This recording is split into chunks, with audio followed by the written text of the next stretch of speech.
सुखदेव जी कहते हैं कि परीक्षित इन्हीं मनु महाराज के जो दूसरे बेटे हैं जिनका नाम है प्रियव्रत।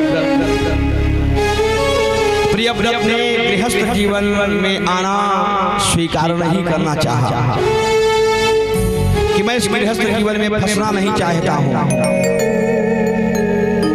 तो परीक्षित ने कहा कि गुरुदेव प्रियव्रतो भागवत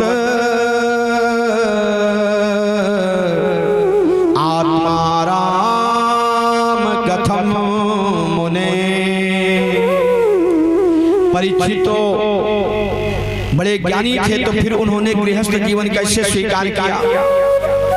कहा कि प्रियव्रत को नारद जी बैठा करके उपदेश करते थे। तो एक दिन मनु महाराज ने कहा ब्रह्मा जी से कि पिताजी हमारे बेटे प्रियव्रत को नारद जी ज्ञान देते हैं, और नारद जी जिसको ज्ञान दे दें और घर बस जाए उसका, तो बड़ी ताजुब की बात है। बाबा तुलसी ने कहा कि नारद सिख जे सुनई नर नारी अवश्य होय तज भवन भिखारी। उसमें संदेह नाम की चीज नहीं है। नारद का मतलब क्या है? आजकल गांव में कोई इधर उधर थोड़ा करता है, लोग कहते हैं भैया सावधान रहो यही नारद जी हैं। लेकिन नारद जी झगड़ा नहीं लगाते थे। एक बात समझ लेना, नारद शब्द का मतलब क्या है? नार माने होता है ज्ञान और दा माने देना। जो उचित समय पर उचित ज्ञान दे उसका नाम है नारद। दूसरा भाव है नारद, जिसकी वाणी अकाट सत्य है, कभी कटती नहीं है, वो है नारद। और तीसरा भाव है नाधन अरद, जो एक स्थान पर ज्यादा देर ठहर न सके, वो है नारद। अब नारद जी ने उपदेश दे दिया है और हमारा बेटा गृहस्थ जीवन में आना नहीं चाहता है, पिताजी कुछ करो। तो ब्रह्मा जी हंस पे बैठ के आए, तो गुरु चेला दोनों उठ के प्रणाम किए। ब्रह्मा जी ने प्रियव्रत से पूछा कि गुरु चेले में क्या हो रहा है? प्रियव्रत ने कहा कि सत्संग हो रहा है। तो सत्संग में कुछ सीखा? प्रियव्रत ने कहा कि सत्संग में सीखा है कि गृहस्थ जीवन में फंसना ठीक नहीं, कि कारण नाना जंजाला। ब्रह्मा जी समझ गए कि गुरु का पूरा पूरा रंग चेले के ऊपर चढ़ गया है। तो ब्रह्मा जी ने कहा कि बेटा अगर वन में जाने से भगवान मिल जाते तो जंगल में जितने जानवर घूम रहे हैं उनको भगवान पहले ही मिल गए होते। शेर चीता बाघ सियार आदि का जन्म तो जंगल में होता है, वो तो वहीं पैदा होते हैं। वन को गए तो क्या गए, जो मन का गया न राग। अगर राग नहीं गया तो वन में जाने से राग से भगवान नहीं मिलते। मिलही न रघुपति बिनु अनुरागा। भगवान अनुराग से मिलते हैं बेटा।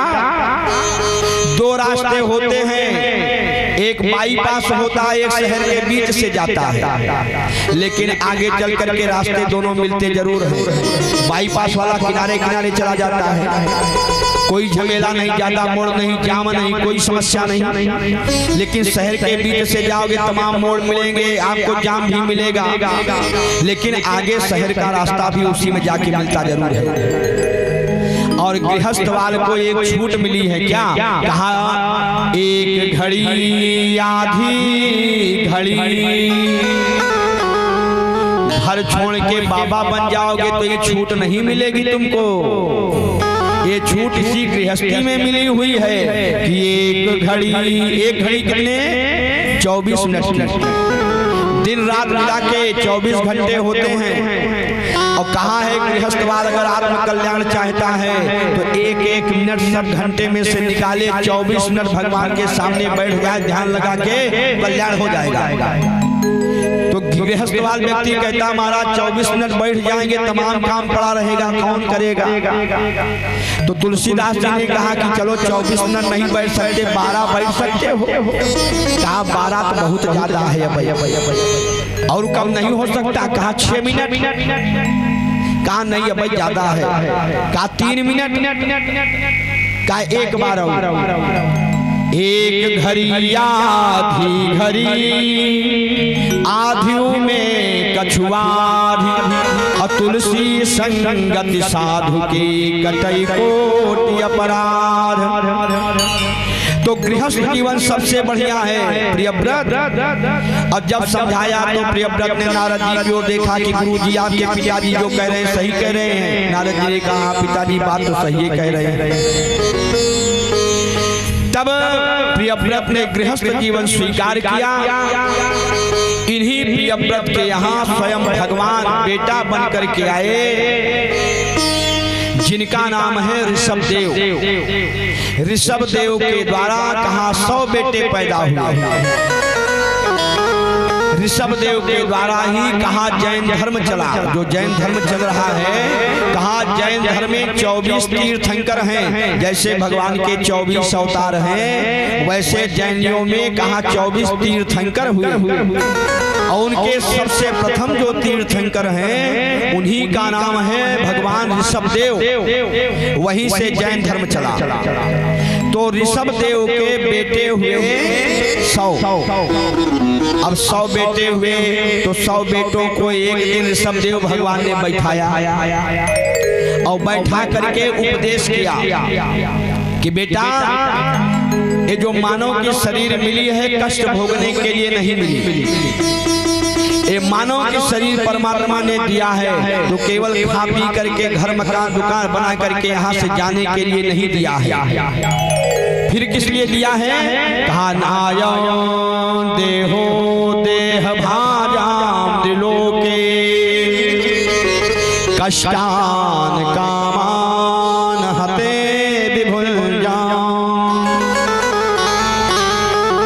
आदमी का जो तन मिला है मानव का तन मिला है का हड्डी चमड़ी लहू मांस चर्बी से देह बनाई है।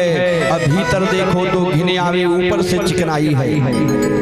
लार पित्त कब नकटी खूट व पोटा है और नीली पीली नस्किरों से भरा पेट का लोटा है।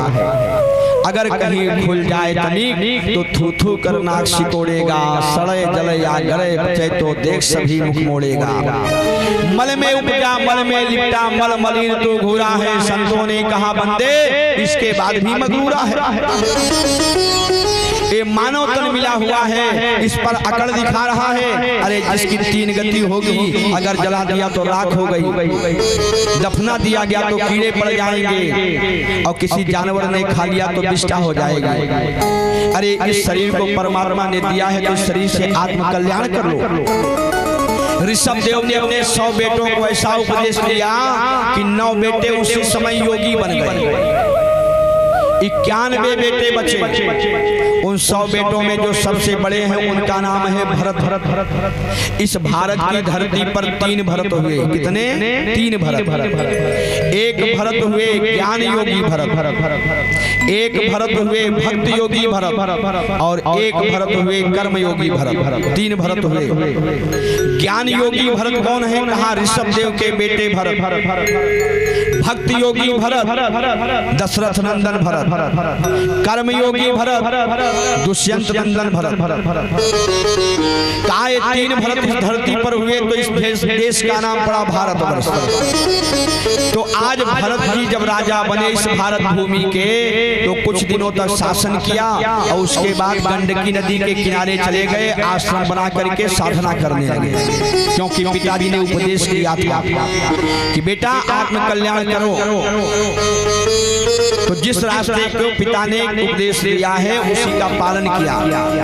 लेकिन एक दिन की बात है, गंडकी नदी में स्नान करके सूर्य भगवान को जल देने जा रहे थे और उसी समय एक हिरणी आई जल पीने के लिए, जिसके प्रसव का समय नजदीक था। और जैसे उस हिरणी ने जल पीना शुरू किया उसी समय कहा एक सिंह ने तेज गर्जना करी। और जैसे सिंह ने गर्जना करी हिरणी डर के मारे जब भागना चाहा तो उसी समय उसका प्रसव हो गया। अब उस हिरणी का जो बच्चा है वो बह रहा है पानी में। अब बहते हुए उस पानी में जब देखा और हिरणी कुछ दूर गई, प्रसव के दर्द के कारण शरीर छूट गया। ये उस बच्चे को उठा के ले आए कहीं मर न जाए। अपने कुटी पर ला करके उसका पालन पोषण किया। यहाँ तक ठीक था। पालन पोषण करने के बाद जब स्वस्थ हो गया तो उसको छोड़ देना था, लेकिन कहा भरत की आसक्ति हो गई उसमें। अब ये पूजा पाठ करने बैठते, माला जपते बैठते और हिरण का बच्चा आता है इनके पीठ में खुजलाना शुरू करता, तो माला एक किनारे रख के उसको गोदी में लेकर के उसको प्यार करने लगते। जो पूरा घर छोड़ दिया, राज्य छोड़ दिया, वो एक मृग में फंस गया।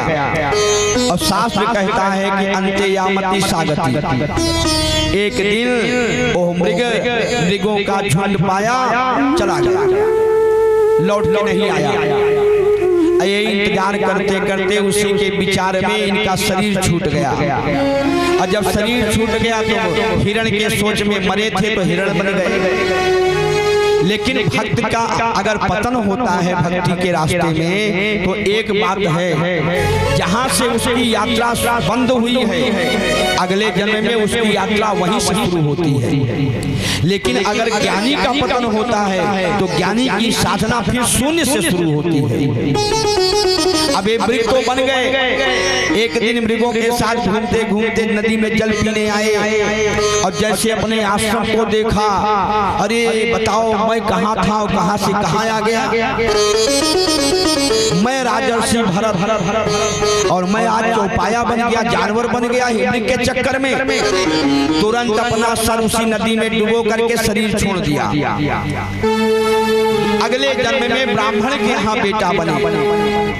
और जब ब्राह्मण बन करके जन्म लिया तो इन्होंने नियम बना लिया कि अब मैं एक अक्षर बोलूंगा नहीं और जितनी भी हरकत करूंगा पागलों जैसी हरकत करूंगा, क्योंकि ये दुनिया से अगर पीछा छुड़ाना है तो पागल बन जाओ।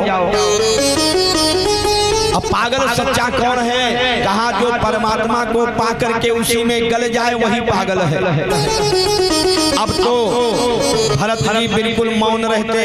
इनके पिताजी ने सोचा ब्राह्मण का बेटा है, वेद शास्त्र पढ़ ले, नहीं तो वेद विहीन जीवन बेकार होगा। इनको बैठा करके वेद पढ़ाया। उसके बाद एक दिन कहा कि बेटा मैं इतने दिन से तुम्हें मंत्र पढ़ा रहा हूँ, कुछ सुनाओ तो भरत जी ने कहा कि पिताजी जब से आप हमको मंत्र पढ़ा रहे हो तब से मैं देख रहा हूँ कि सामने जो ये बिल है इसमें 999 चींटी अंदर चली गई। पिता ने कहा ओहो मैं इसको मंत्र पढ़ा रहा हूँ, ये चींटी गिन रहा है कि कितनी बिल के अंदर गई, ये तो मूर्ख पैदा हो गया। पिताजी ने कहा तू मेरी कोख में मूर्ख पैदा हो गया। जो इतना कहा तो भरत जी अंदर अंदर खुश हुए, आहा क्या बात है, पिताजी से सर्टिफिकेट मिल गया मूर्खों वाला, अब तो डिग्री भी लेने नहीं जाना पड़ेगा। अब पागलों जैसे बन करके रहने लगे और इनके वियोग में इनके पिताजी मर गए। अब भाई रहे, भाभियां रही।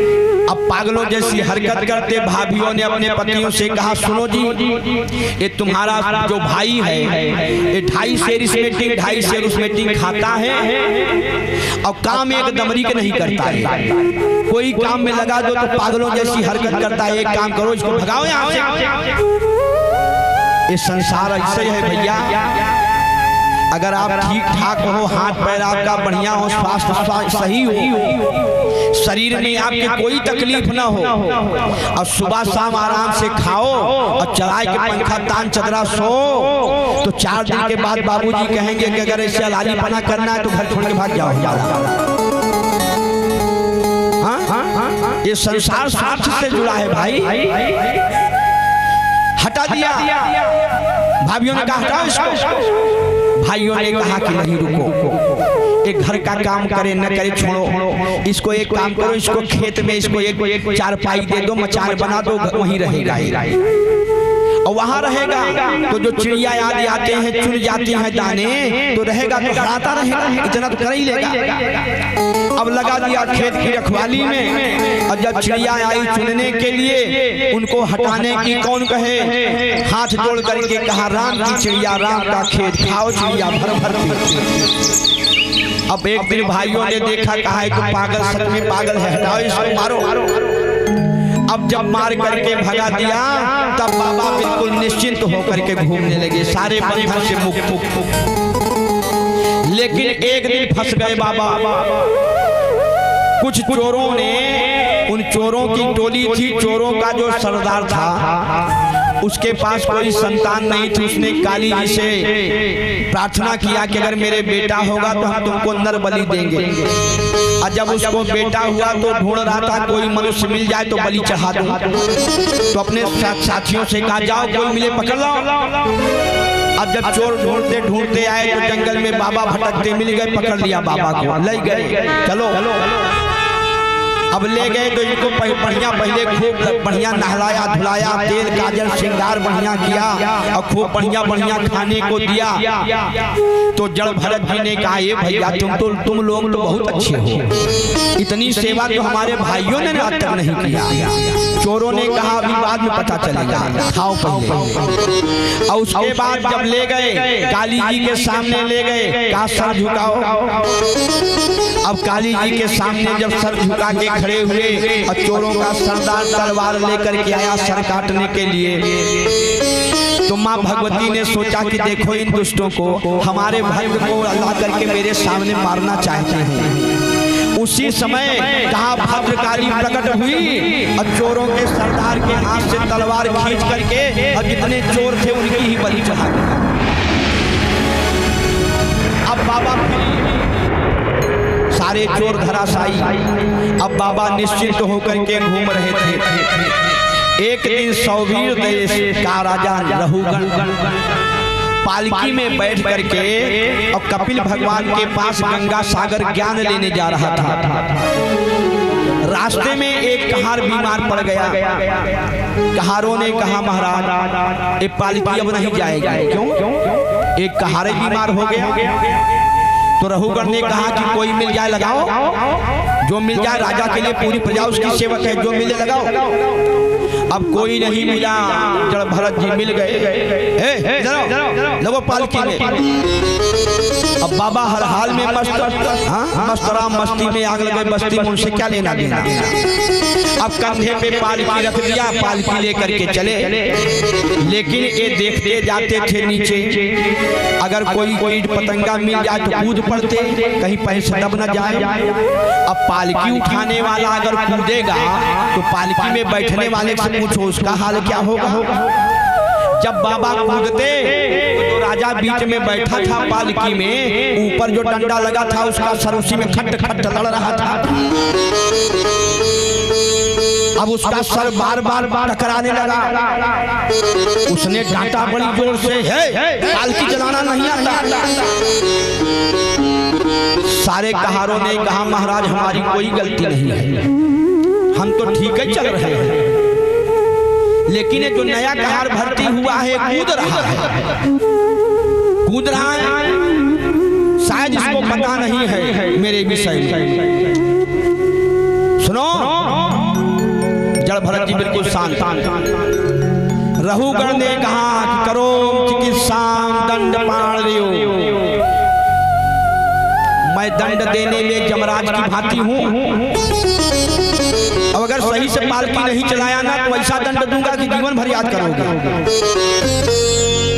लेकिन बाबा अपने मस्ती में चल रहे थे, जहां कोई मिल जाए तो कूद पड़े। रहुगण ने कहा हमको लगता है शरीर से कमजोर है क्या? सैनिकों ने कहा नहीं महाराज कमजोर नहीं, बड़ा हट्टा कट्टा मोटा ताजा है। अरे हमको लगता है कि ये शरीर मोटा ताजा है, ये पता नहीं कैसा है, इससे भार नहीं उठ रहा। ये तो जीते जी मृत्यु के समान है, मुर्दा जैसा है। जब इतना कहा तब जड़ भरत जी ने कहा कि अगर आज मैं नहीं बोला तो रहुगण नरक चला जाएगा, और यदि रहुगण नरक चला गया तो संतों की मर्यादा नष्ट हो जाएगी। लोग यही कहेंगे कि जिस राजा को, जिस रहुगण को जड़ भरत जैसे संत ने अपने कंधों पे उठाया था, वो जड़ भरत भी नरक में चला गया, और रहुगण को भी नरक की यातना भोगनी पड़ी। जब इतना कहा तब आज जड़ भरत जी पहली बार जीवन में बोले, राजन जीवन मृतत्व नियमेन राजन आद्यांत वद्यद्विकृत सदृष्टो। राजन मोटा और पतला होना शरीर का धर्म है, मेरा धर्म नहीं है। जन्म लेना और मरना शरीर का धर्म है, मेरा धर्म नहीं है। अब तुम कहते हो कि मेरी चिकित्सा करोगे, मुझको दंड दोगे, दंड देने में यमराज की तरीके हो, तो एक बात याद रखना, जिसको तुम दंड दोगे वो मैं नहीं हूँ, और जो मैं हूँ उसको दंड आप दे नहीं सकते। तुम शरीर को दंड दोगे, मैं शरीर नहीं हूँ, मैं तो आत्मा हूँ, और आत्मा को कोई दंड दिया नहीं जा सकता। क्यों? नैनम छिन्दन्ति शस्त्राणि नैनम दहति पावकः न चैनम वेदयन्तापो न शोष्यति मारुतः। जब आज जड़ भरत जी बोले तब रघुगण ने पालकी के अंदर से झांका नीचे कि अरे ये तो मैं बातें सत्संग में सुनता था, ये पालकी ढोने वाला कहार इस तरीके बोल रहा है। देखूं तो और जो पालकी से सर बाहर निकाल करके देखा और जड़ भरत जी के कंधे पर जब जनेऊ देखा तो पालकी से कूद पड़ा रघुगण। अरे महाराज क्षमा करना, हे ब्राह्मण देवता आप कौन हो? कष्टो निगूढ़श्चरसे द्विजाना, आपके कंधे पर जनेऊ है, ये तो निश्चित हो गया कि आप ब्राह्मण हो। लेकिन हे ब्राह्मण देवता, इतनी गूढ़ बातें बताने वाले आप कौन हो? जिस कपिल के पास जा रहा हूँ कहीं वही कपिल भगवान तो नहीं हो आप? या इस अवधूत वेश में घूमने वाले आप सुखदेव तो नहीं हो? या अपने जीवन में 24 गुरुओं को बनाने वाले दत्तात्रेय तो नहीं हो? आप कौन हो? महाराज अपना परिचय दीजिए, क्योंकि नाहं विशंके सुरराज वज्रान् न त्रयस्य शूलानयमस्य दण्डात्। अगर एक बार मेरे सामने देवराज इंद्र अपना वज्र लेकर के खड़े हो जाएं तो मैं देवराज इंद्र से भी नहीं डरता, शंकर जी के त्रिशूल से नहीं डरता, यमराज के दंडपाश से नहीं डरता, किसी भी देवता से नहीं डरता उसके अस्त्र शस्त्र से, लेकिन शंके मैं ब्राह्मण से बहुत डरता हूँ। क्योंकि ब्राह्मण का अपराध करने वाला परिवार कभी कुशल पूर्वक नहीं रह पाता है। आप बताइए आप कौन हो? जड़ भरत जी ने कहा रघुगण अकोविदः कोविदवाद वादान, बात तो ज्ञानियों जैसे करते हो लेकिन हो बड़े अज्ञानी। तुम सारी प्रजा को अपनी सेवा में लगाना चाहते हो, सबको सेवक समझते हो। एक बात याद रखना, इस संसार में न कोई राजा है न कोई प्रजा है, सब अपने कर्म का भोग रहे हैं। ये त्याग दो अपने विचार से, ये सारी प्रजा तुम्हारी सेवक है, तुम इनके मालिक हो। तुम तो एक छोटे से देश के राजा हो, सौवीर देश के, लेकिन मेरे विषय में शायद तुम्हें नहीं पता है। अहम पुरा भरतो नाम राजा, भरत का नाम सुना है राजा भरत का? अरे महाराज वो तो पूरे धरती के राजा थे, तो कहा मैं वही भरत हूँ। अहम पुरा भरतो नाम राजा, लेकिन आज सब कुछ छोड़ करके तुम्हारे सामने लंगोटी लगा के खड़ा हूँ मैं। इस संसार का सत्य ही है, यहाँ से व्यक्ति आता भी खाली हाथ है और जाता भी खाली हाथ है। इसलिए अपने पद का अभिमान त्याग कर दो। आज रघुगण को ऐसा उपदेश किया कि रघुगण जिस ज्ञान के लिए जा रहा था आज उसको जड़ भरत जी के द्वारा भरपूर ज्ञान मिला।